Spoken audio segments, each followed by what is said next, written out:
अंगूठा दिखाना एक अजीब कथा। इस कहानी की शुरुआत होती है रमा से, जो बाहर से भागती हुई गुस्से में घर आई और आते ही अपने बेड पर जाकर गिरी और फिर सुबक सुबक कर रोने लगी। उसका पति जो रसोई में चाय बना रहा था, उसने रमा के रोने की आवाज सुनी। उसने रमा से पूछा, डैश रो क्यों रही हो? चुप हो जाओ, लो चाय पी लो। लेकिन रमा थी कि रोए जा रही थी। बड़ी मुश्किल से उसके पति ने उसको चुप कराया और रोने का कारण पूछा। रमा ने बताया, डैश उसकी सहेली प्रतिदिन उससे कोई ना कोई सामान मांगकर ले जाती थी, लेकिन आज जब वह अपनी उसी सहेली से एक किताब पढ़ने के लिए मांगने गई तो उसने अंगूठा दिखा दिया।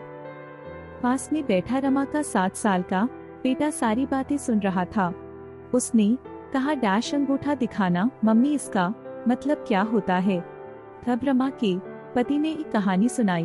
बेटा, वर्षों पहले की बात है, 2 पक्के मित्र थे, रामू और श्याम। दोनों आपस में मिलजुल कर रहते थे। रामू में एक कमी थी कि वह अपनी चीजें किसी को नहीं देता था, परंतु दूसरों की चीजों को तुरंत ले लेता था। एक दिन वह श्याम को पेंसिल देने से साफ इनकार कर दिया। श्याम ने भी मन ही मन रामू को सबक सिखाने की ठान ली।